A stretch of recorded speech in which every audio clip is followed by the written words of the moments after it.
नमस्कार, स्वागत है आपका के न्यूज में। मैं हूं आपके साथ विशाल। आप सब देख रहे हैं हमारा खास प्रोग्राम अपरकट।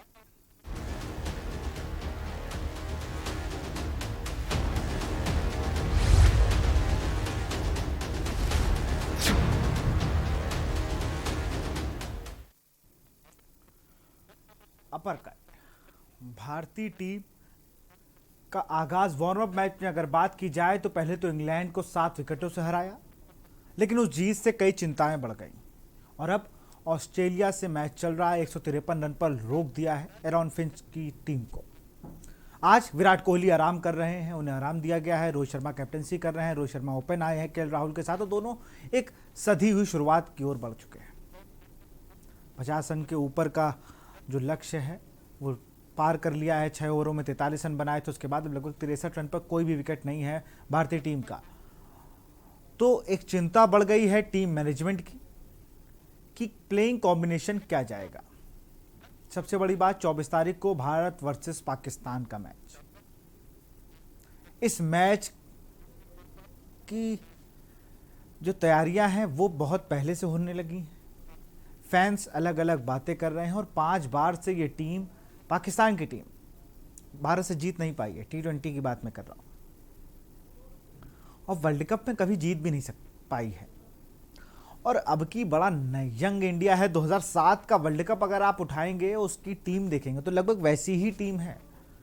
उस समय जो कप्तान थे वो भी बहुत युवा थे, तो यहाँ पर भी कप्तान लगभग युवा हैं, लेकिन उस टाइम 2 साल का कैरियर था जब कैप्टनसी कर रहे थे महेंद्र सिंह धोनी, और यहाँ लगभग 13 साल का कैरियर है। तो बड़ा अच्छा मिक्सचर है युवा जोश का और अनुभव का। अब देखना होगा ये मैदान पर कैसे यूटिलाइज होता है। अभी वार्म अप मैच में तो शानदार तैयारियां चल रही, लेकिन भुवनेश्वर कुमार अभी भी सीरियस कंसर्न है, हार्दिक पांड्या अभी भी सीरियस कंसर्न है, क्योंकि भुवनेश्वर उस तरीके की लय में दिख नहीं रहे हैं, हार्दिक पांड्या बॉल डाल नहीं रहे हैं। तो ये सब सीरियस कंसर्न है भारतीय टीम को। अब वार्म अप मैच नहीं बचे हैं, आज का मैच भी लगभग भारतीय टीम अच्छा खेल रही है। तो देखना होगा कि अब भारतीय टीम 24 तारीख को क्या प्लेइंग 11 के साथ उतरती है। और हमारे साथ पूर्व क्रिकेटर नरेंद्र सिंह जुड़ चुके हैं। नरेंद्र भाई, बहुत बहुत स्वागत है। हाय, हेलो नरेंद्र भाई, 24 तारीख को मैच, मोस्ट अवेटेड मैच है 24 तारीख को, इंडिया वर्सेस पाकिस्तान। तैयारियां होने लगी हैं, 2 मैचेस हो चुके हैं, दूसरा मैच चल रहा है। भारतीय टीम का सब कुछ अच्छा है, लेकिन कुछ सीरियस कंसर्न है, जैसे हार्दिक पांड्या का बॉल ना डालना, भुवनेश्वर कुमार का उस लय में ना होना। ये 2 चीजें ऐसी हैं ना जहां भारतीय टीम थोड़ा सा दांव खा सकती है। मुझे लगता है, क्या हार्दिक पांड्या इस पूरे वर्ल्ड कप बॉल नहीं डालेंगे, ये बड़ा सवाल है, या सिर्फ उसी मैच में हमें डालते हुए बॉल दिखेंगे? देखिए, जहां तक हार्दिक पांड्या की अगर बात कहें और भुवनेश्वर कुमार की बात कहें, T20 में इनकी कमी तो खलेगी। और ये सीधे दिखाई दे रहा है कि अभी तक इन्होंने बॉल नहीं डाली है, तो कोई इतना बड़ा रिस्क नहीं लिया जाएगा कि सीधे उनसे वर्ल्ड कप वाले, इतना बड़ा जो प्लेटफॉर्म है, इतना बड़ा इवेंट होने वाला है, कि सीधे उनको बॉल करे जाए। तो जहां तक कि टीम की कॉम्बिनेशन की बात है, जहां बैटिंग ऑर्डर को लेके बात है, जहां पे बैटिंग की स्ट्रेंथ की बात करें, हिंदुस्तान की टीम इस पूरे वर्ल्ड कप में मुझे सबसे स्ट्रांग दिख रही है।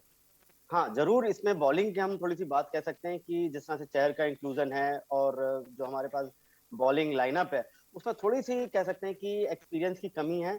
तो यहाँ ये वाला पार्ट थोड़ा सा कहीं ना कहीं चिंता का जो है विषय है।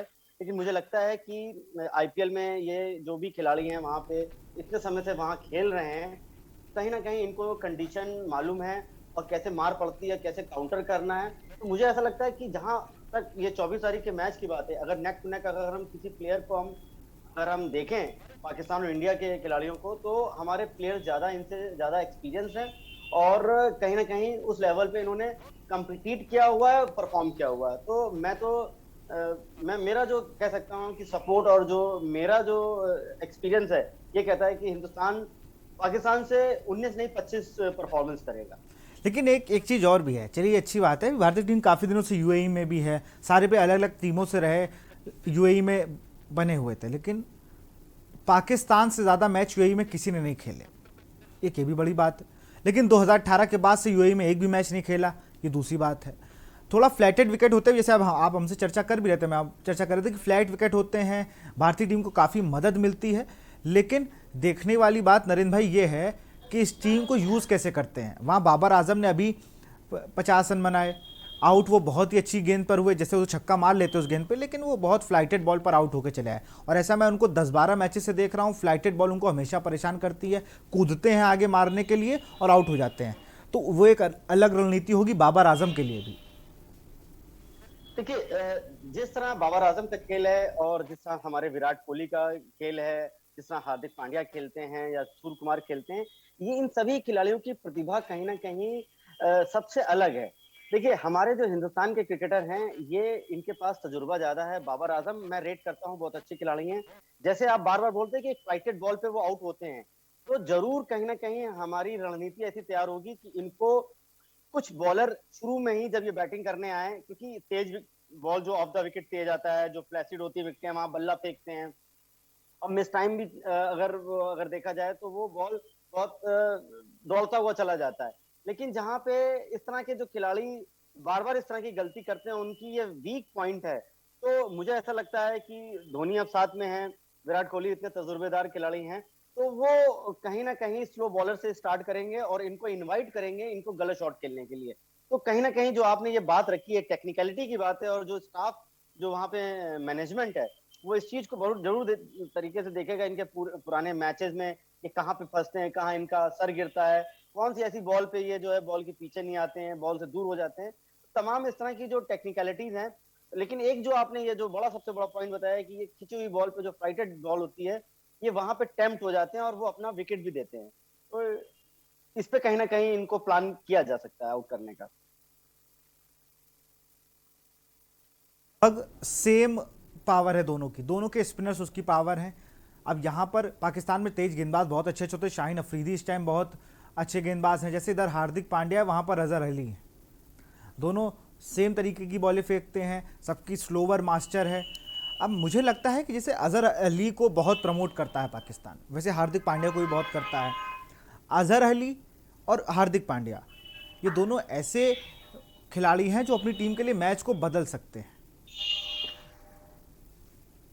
देखिए, जहां तक मीडियम फास्ट बॉलर की बात है, वहां पे अगर आप तेज बॉल डाल रहे हैं और उनको एक मालूम है इस हाइट से ज्यादा ऊपर बॉल आती नहीं है, लॉन्ग लीवर यूज करके डाउन टू लाइन उसको मीट हम आगे करके खेल लेते हैं, या फिर उसको जिस तरह रोहित शर्मा के पास इतनी बहुत बहुत अच्छी क्लास है, फ्रंट फुट पे छोटी बॉल को वो पुल मार देते हैं। केएल राहुल बड़े स्टैब्लिश क्रिकेटर हैं।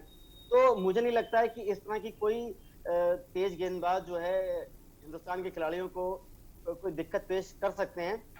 बात तब होती है कि तेज के साथ आपके पास ऑफ द पिच कटर और आपका हवा में स्विंग होता है, कोर्स चेंज करता है, वहां पे वो दिक्कत हो सकती है। लेकिन मैं अभी भी इंडियन बैट्समैन के साथ जाऊंगा कि वो इस चीज के मास्टर हैं। केएल राहुल की अगर हम बात करें तो जो क्रीज होती है बैट्समैन के लिए, जो फ्रंट फुट उनका बहुत अच्छा चलता है और पीछे जाके वो स्क्वायर ऑफ द विकेट भी बहुत अच्छा खेलते हैं।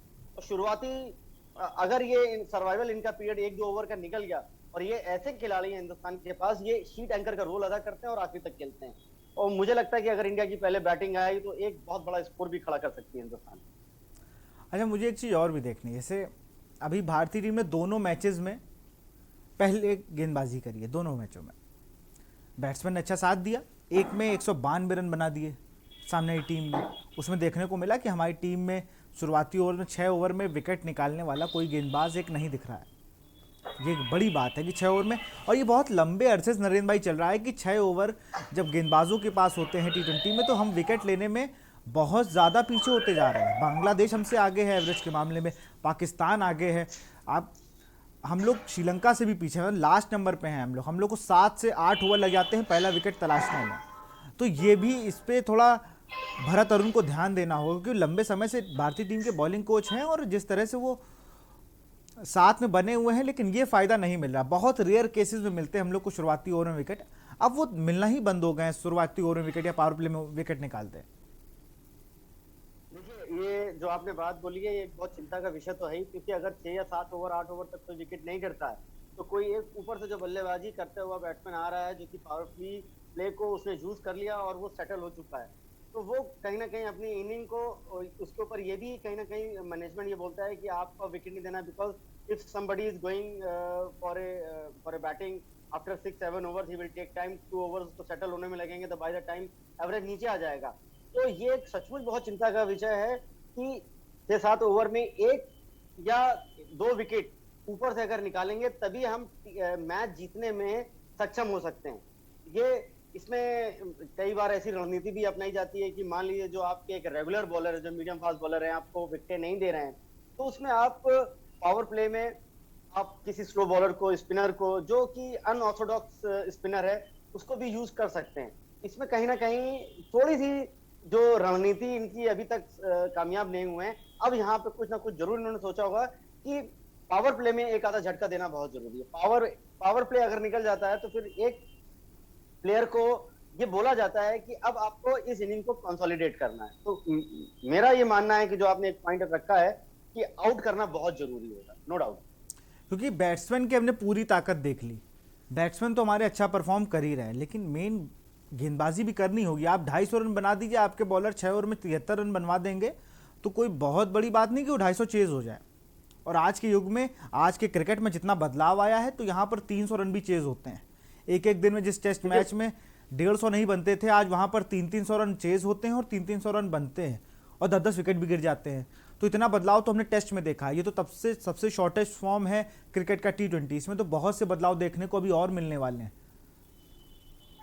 मैं आपकी बात से एग्री हूं। और जिस कंडीशन में अब आईपीएल वहां पे खिलाड़ी खेल रहे थे, जो विकेटें थी और जो व्हाइट बॉल का आपको मालूम है, व्हाइट बॉल कहीं ना कहीं 30-40% जो है रेड बॉल से ज्यादा उड़ता है।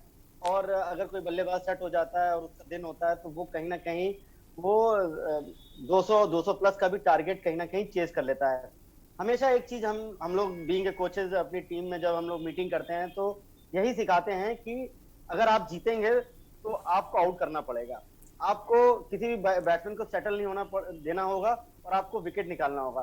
टीम जहां तक जीतती है वो उसमें बॉलर्स का भी कंट्रीब्यूशन बहुत ज्यादा होता है। और मैं तो ये मानता हूं कि आपको अगर टीम अच्छी बनानी है तो आपके पास स्पेशलिस्ट 5 बॉलर तो आपके पास बढ़िया होने ही चाहिए। एक आधा बॉलर ऐसा होता है कि जैसे बैटिंग ऑलराउंडर होता है कि साथ में बॉलिंग डाल सकते हैं, जैसे शेन वॉटसन वगैरह होते थे। और जिस तरह अभी हार्दिक पांड्या बॉल नहीं डाल रहे हैं और खिलाड़ी हमारे अनफिट हो गए हैं, तो एक चिंता का विषय यहाँ हो सकता है। लेकिन कुछ ना कुछ जरूर ऐसा कुछ नई रणनीति के साथ आएगी जरूर भारती ने। आप बने रहे नरेंद्र भाई हमारे साथ, हम आपके पास आएंगे। क्योंकि अब ताजा अपडेट ये है कि केएल राहुल आउट हो चुके हैं, सूर्य कुमार यादव मैदान पर हैं। देखना होगा कि सूर्य कुमार यादव कैसा खेलते हैं।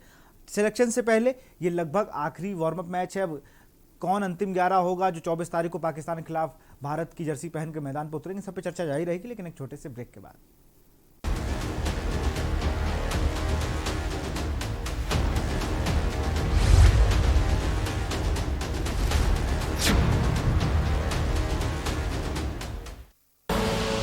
आप देख रहे हैं के न्यूज, खबरों का सारथी।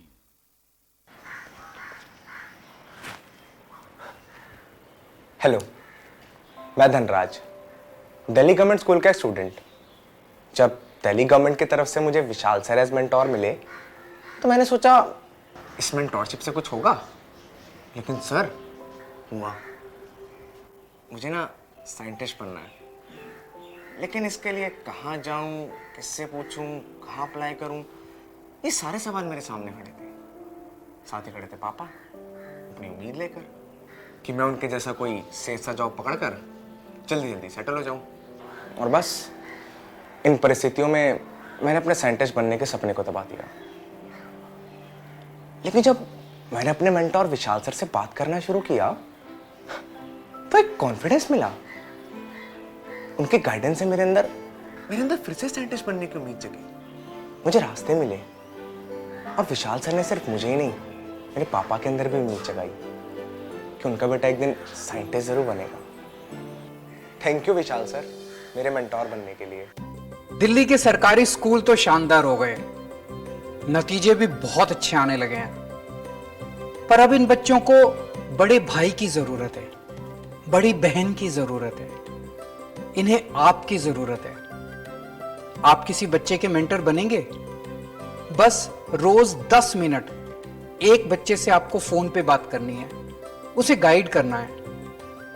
याद रखिए, आप केवल एक बच्चे के भविष्य को नहीं संवार रहे, आप देश का भविष्य बना रहे हैं। दिल्ली गवर्नमेंट के मेंटरशिप इनिशिएटिव देश के मेंटर से जुड़ने के लिए 750004 पर मिस्ड कॉल दें।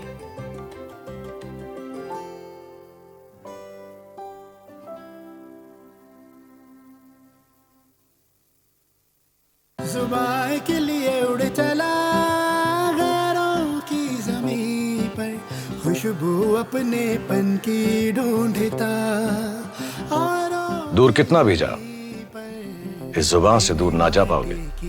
विमल, बोलो जुबान केसरी।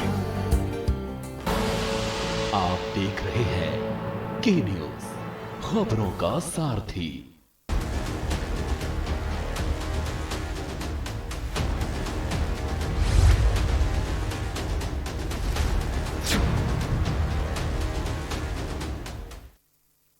ब्रेक के बाद आपका स्वागत है। सीधे चलते हैं अपने क्रिकेट एक्सपर्ट नरेंद्र सिंह के पास। नरेंद्र भाई, हम लोग चर्चा कर रहे थे कि टीम का सिलेक्शन कैसे होगा। कई सीरियस कंसर्न थे, उन पर बात हो गई। टीम का सिलेक्शन, जैसे ईशान किशन आपके अच्छी फॉर्म में है, केएल राहुल अच्छी फॉर्म में है, रोहित शर्मा की फॉर्म सबको पता है, विराट कोहली कप्तान है अच्छी फॉर्म में, वो भी हैं। और सबसे बड़ी बात है, ये देखना होगा कि ओपन रोहित शर्मा के साथ करता कौन है, केएल राहुल या ईशान किशन। अगर ये दोनों केएल राहुल और रोहित शर्मा ओपन करते हैं तो ईशान किशन कहाँ पर खेलेंगे, क्योंकि उन्होंने अपने इरादे साफ कर दिए हैं 70 रन बना के। उसके बाद सूर्य कुमार यादव कहाँ खेलेंगे। बहुत प्लेयर हैं, 11 की जगह है, कैसे एडजस्ट करेंगे। महेंद्र सिंह धोनी जो कि मेंटर हैं, रवि शास्त्री हेड कोच हैं, विक्रम राठौर बैटिंग कोच हैं और विराट कोहली। ये एक बहुत ज़रूरी चीज़ है, कैसे मैनेज कैसे करेंगे। देखिए, बहुत सिंपल है कि जो मैन इन फॉर्म होता है और प्रेजेंट सिचुएशन पे जैसे बैटिंग अच्छी कर रहा होता है उसको फ्रंट में ही डाला जाएगा।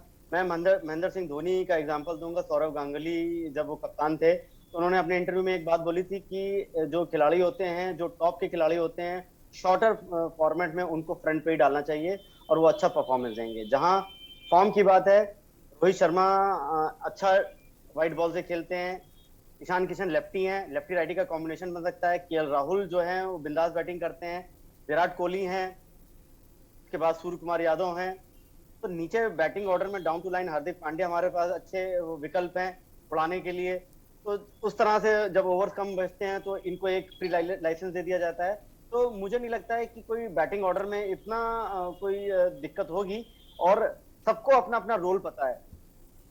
कहीं ना कहीं जहां तक 6 ओवर की पावर प्ले की बात है, ये बिल्कुल कंडीशन साफ होती हैं कि अपना विकेट की वैल्यू और कंसोलिडेट करना है और कोशिश करनी है अपना विकेट ना देके और एवरेज 8-9 की रहे और मैक्सिमम रन इसमें आप सिक्योर करें। फिर उसके बाद पावर प्ले खत्म होने के बाद मिडिल ओवर्स में भी आप ज्यादा अच्छा मार सकते हैं अगर आपके पास विकेट वही अगर ऊपर का बैट्समैन खेल रहा है। और मुझे लगता है कि धोनी का जो एक्सपीरियंस है, जो वर्ल्ड कप में जो जिस तरह से वो ऑर्डर चेंज करते थे और किस प्लेयर को कहाँ प्रमोट करते थे, वो एक बहुत बड़ा जो है एक अहम भूमिका निभाने वाला है इस वर्ल्ड कप में। वही बिल्कुल अहम भूमिका तो धोनी की निभाएगा। एक मुझे लगता है, अभी पिछले दिनों मेरे साथ जो क्रिकेट एक्सपर्ट जुड़े थे, मैंने उनसे भी ये सवाल किया था, मैं आपसे भी कर रहा हूँ, क्या भारत ने नॉन प्लेइंग कैप्टन की आधारशिला रख दी है। अतुल वासन का ये बयान है कि अब ये नॉन प्लेइंग कैप्टन क्रिकेट में इंट्रोड्यूस हो गया है। जो काम मैनेजर का फुटबॉल टीम में होता है वो ही सेम चीज़ जब आपको क्रिकेट में दिखेगी, जिसकी शुरुआत भारत ने महेंद्र सिंह धोनी को मेंटर बना के कर दी है। इस पर नरेंद्र भाई आपका जवाब लेंगे, इस पर आप बने रहिए हमारे साथ, इस पर हम आपका जवाब लेंगे क्योंकि एक बड़ा अहम सवाल है और सबसे इसमें राय लेने में बात पता चलेगी कि क्रिकेट के जो लोग हैं जुड़े वो क्या चाहते हैं और वो इसको कितना मानते हैं। यहाँ रुकते छोटे से ब्रेक के लिए, जल्द हाजिर होंगे।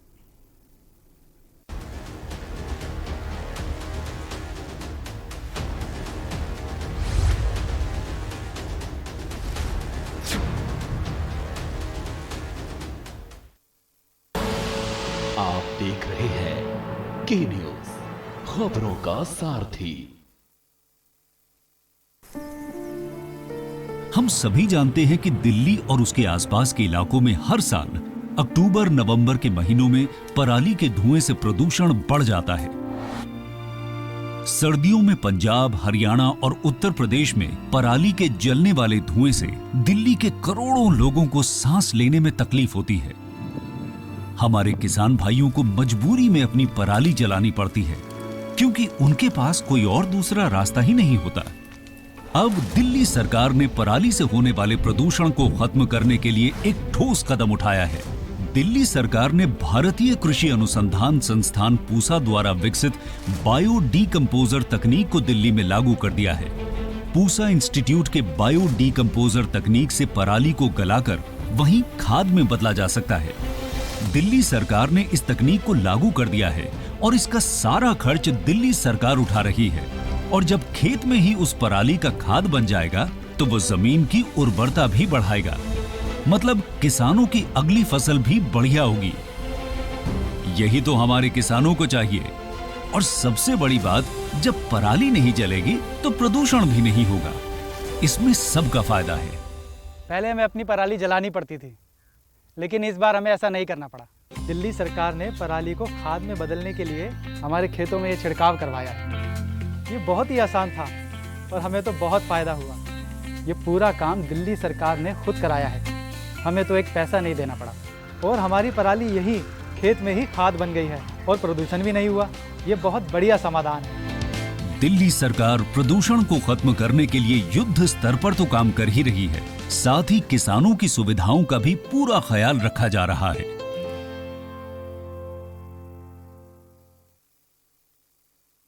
पर ये दिल है कि चख रहा है उन्हीं अल्फाजों का नूर और नूर और नूर। दूर कितना भी जा, इस जुबान से दूर ना जा पाओगे। विमल, बोलो जुबान केसरी। आप देख रहे हैं के न्यूज, खबरों का सारथी।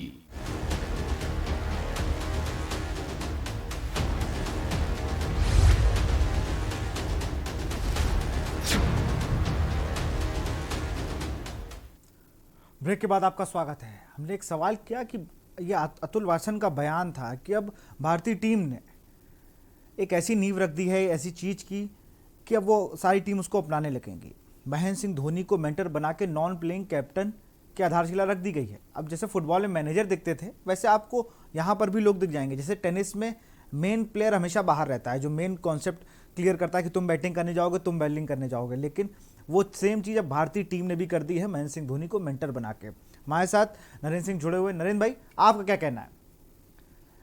देखिए, मैं आपको बता दूं, अतुल वासन ने यह भी कहा कि टेनिस का, जब मैं क्रिकेट खेलता था ना, तो जो मुझे खिलाने ले जाता था वो पीछे बैठता था, वो बताता था तुम इस डाउन उतरोगे, तुम ये बॉलिंग करोगे, और जब मैच फंसता था तो बाहर से आवाजें लगती थी। देखिए, हिंदुस्तान के लिए कप जीतना, अपने देश के लिए, कंट्री के लिए कोई भी मेडल लेके आना और उसको जीतने के लिए पूरी दुनिया, पूरे घर परिवार, फैमिली, इस तरह से लोग होते हैं। और टीम के साथ कोई ऐसा खिलाड़ी जो कि उसने इतने बड़े बड़े कप, इतने टूर्नामेंट जिताए हों, और उसकी सेवा इस तरह से मेंटोर के रूप में, और ड्रेसिंग रूम में वो खिलाड़ी जब वो इतने साल खेला और अब उसकी सेवाएं जब खेलने की समाप्त हो गई, अगर वो मिलता है तो इससे अच्छी कोई बात नहीं हो सकती है। और कहीं ना कहीं महेंद्र सिंह धोनी का जुड़ना, इन सब जो नए कप्तान, नए जो लोग हैं, उनको कहीं ना कहीं एक ऐसी शिक्षा, एक ऐसी एजुकेशन मिलेगी क्रिकेट की, जिनको आगे लंबे समय तक हमें एक कह सकते हैं कि जो कप्तानी के जो गुण थे, जो आप देखते आ रहे थे धोनी में, वो कहीं ना कहीं अपना वो उनके अंदर एक ऐसी कह सकते हैं अपना विकल्प वहां पे तैयार कर देंगे कि आगे के समय में आपको धोनी जैसी ही कप्तानी ग्राउंड पे दिखेगी। अभी जो ऑफ द फील्ड वो कहीं ना कहीं इंस्ट्रक्शंस देते हैं वो काम होंगे, लेकिन कहीं ना कहीं आप देखिएगा ड्रेसिंग रूम में उनका स्टेक, कुछ ऐसे भी खिलाड़ी अब जुड़ेंगे जो कि धोनी को टीवी पे देखते थे, उनके कप्तानी को वो टीवी में समझते थे, लेकिन आज ड्रेसिंग रूम में जब वो देखेंगे तो उनका सीना चौड़ा हो जाएगा। तो कहीं ना कहीं इसमें कोई गलत चीज नहीं है कि किसी चीज में अगर इस तरह का कोई बेनिफिट हो रहा है, कोई अनफेयर नहीं है। ये एथिक्स हैं कि आपके साथ एक प्लेयर है, सपोर्ट स्टाफ के रूप में आपके पास एक मेंटोर है, और पूर्व में उसने इतनी उपलब्धियां हिंदुस्तान को जिताई हैं। ये गौरव की बात है कि धोनी का जुड़ना टीम के साथ, तो मैं तो इसको अप्रिशिएट करूंगा। It is a good decision. और हम तो कहते हैं कि ऐसे ही स्टेट टीमों में भी कुछ ऐसा होना चाहिए कि आपके जो स्टेट के प्लेयर जिन्होंने कंट्रीब्यूट किया है, उनको हर अलग अलग टीमों के साथ रखना चाहिए, और जो कि कहीं ना कहीं ये एक उनका एक्सपीरियंस होता है, और उनके जो तजुर्बे होते हैं वो काम आएंगे। तो इट्स अ गुड मूव। बिल्कुल, और काम भी आएंगे। और मुझे लगता है कि ऐसा मेंटर वो भूमिका निभाएगा जो बात आप कोच से नहीं कह सकते हैं। बिल्कुल। तो कहीं ना कहीं ये बहुत अच्छा कदम है भारतीय टीम का, और मुझे लगता है सारी टीमें से धीरे धीरे अपना लेंगे। बहुत बहुत शुक्रिया नरेंद्र भाई जुड़ने के लिए हमसे। अब भारतीय टीम एक अच्छा प्रदर्शन करे 24 तारीख को और जीत के साथ अपने वर्ल्ड कप सफर का आगाज करे और पाकिस्तान को हराए, ऐसा सब लोग कामना कर रहे हैं। सारे फैंस की यही उम्मीद है। फिलहाल अपरकट में इतना ही। देखते रहिए न्यूज़ इंडिया। नमस्कार।